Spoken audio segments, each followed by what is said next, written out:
దానికి వెళ్లే ముందు ఒకటి మొన్న ప్రధానంగా చేసిన కామెంట్ ఏంటంటే దళితుల ఐక్యత దీనివల్ల ఈ వర్గీకరణ వల్ల ఇష్యూ వల్ల భంగం వాటిల్లుతుంది దళితుల ఐక్యతకు.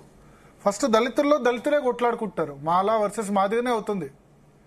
ఇంకా అగ్రకులాల మీద లేకపోతే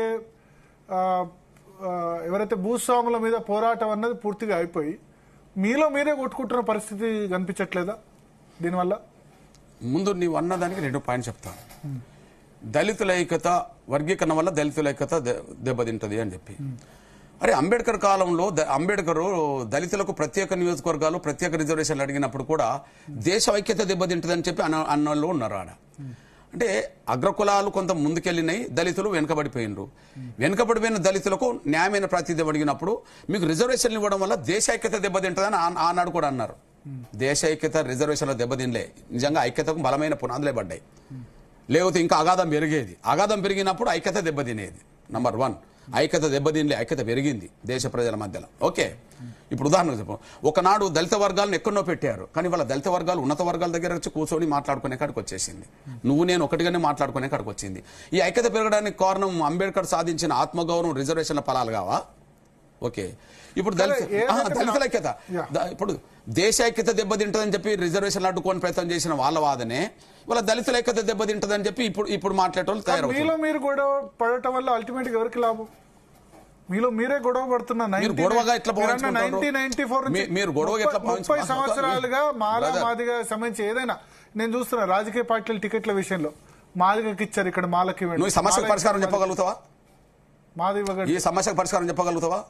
మీరు గొడవ చిత్రీకరిస్తున్నారు కదా, అవును అన్యాయం జరిగిన వాడున్నాడు, అన్యాయం చేస్తున్న వాడున్నాడు అనుకుందాం. సమస్యకు పరిష్కారం చెప్పును.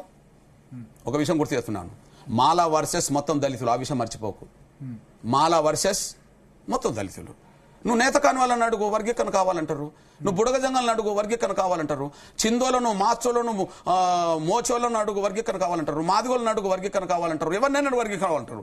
మరి వర్గీకరణ 59 కులాల వాళ్ళేమో మొత్తం వర్గీకరణ కావాలంటే ఒక కులం వాళ్ళు వర్గీకరణ వద్దంటారు అనుకో. ఘర్షణ ఎవరి వల్ల వచ్చినట్టు?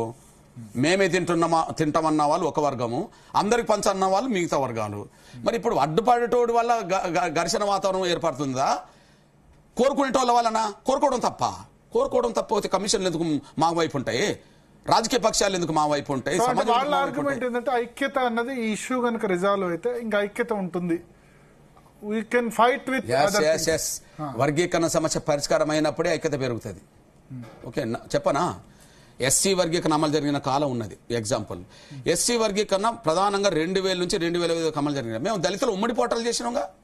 ఎగ్జాంపుల్, దేశంలో లెక్కలేని విధంగా ఎస్సీ ఎస్టీ ఉద్యోగస్తులకు ప్రమోషన్ రిజర్వేషన్లు 2002లో సాధించాము. మరి మాదిగా నేత కాని అన్ని వర్గాల ఉద్యోగస్తులందరూ వచ్చి ఎంఆర్పీఎస్ నాయకత్వంలో ఫైట్ చేసి ప్రమోషన్ రిజర్వేషన్ సాధించుకున్నాంగా. ఉమ్మడి పోరాటాలు చేసే పరిస్థితి వచ్చింది కదా. అంటే ఉమ్మడి పోరాటాలు ఎప్పుడు చేసినా మా సమస్య పరిష్కారమైనప్పుడు ఇంకా సమస్య ఏముంటుంది? సమస్య పరిష్కారం కానంత వరకు మాకు న్యాయం జరగాలని మేము కొట్లాడతాం. సమస్య పరిష్కారం అయితే ఉమ్మడి అంశాల మీద కొట్లాడతాం. మరి ఉమ్మడి అంశాలు కొట్లాడకుండా అడ్డం పడుతున్నది వీళ్ళ వల్ల అనేక దెబ్బతింటుంది, కానీ ఇంకోటి కాదు కదా. దళితులందరూ ఒకటే అని ఎట్లా చెప్తున్నావు? ఒక కాలర్ ఉన్నారు, మురళి.